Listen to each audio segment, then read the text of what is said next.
رد أوناحي وحارث لم يتأخر على مارسيلينيو مدرب مارسيليا المقال من منصبه. بعد إقالة مارسيلينيو مدرب مارسيليا من منصبه بعد غضب جماهيري عارم على إثر النتائج المخيبة التي يحصدها الفريق مؤخرا، وكذلك عدم تمكن المدرب من إخراج أفضل نسخة من نجوم الفريق، خصوصا النجمين المغربيين عز الدين أوناحي وأمين حارث الذين كان يتركهم في دكة البدلاء أو يشركهم في مركز مغاير، خصوصا عز الدين أوناحي الذي كان يشركه كجناح، وبالتالي لا يتمكن اللاعب من إظهار إمكانياته. وبعد إقالة المدرب الإسباني خرج كل من عز الدين أوناحي وأمين حارث من جحيم الاحتياط، وتمكنوا من اللعب في المباراة الأوروبية التي جمعت فريقهم مارسيليا بأياكس أمستردام الهولندي.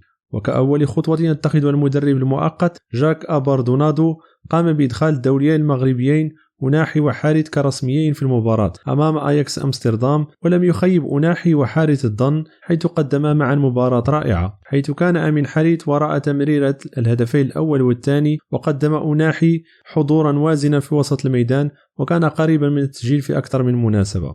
يذكر أن مباراة أياكس ومارسيليا عرفت مستويات ممتعة وانتهت متعادلة ب3 أهداف لكل فريق، فما رأيكم في الإضافة التي بإمكان الدوليين المغربيين أوناحي وحارث تقديمها للفريق هذا الموسم؟ هل يبين المستوى المقدم في هذه المباراة خطأ تقديرات الإسباني مارسيلينيو بعدم الاعتماد على اللاعبين؟ اتركوا لي آراءكم في التعليقات ودمتم سالمين.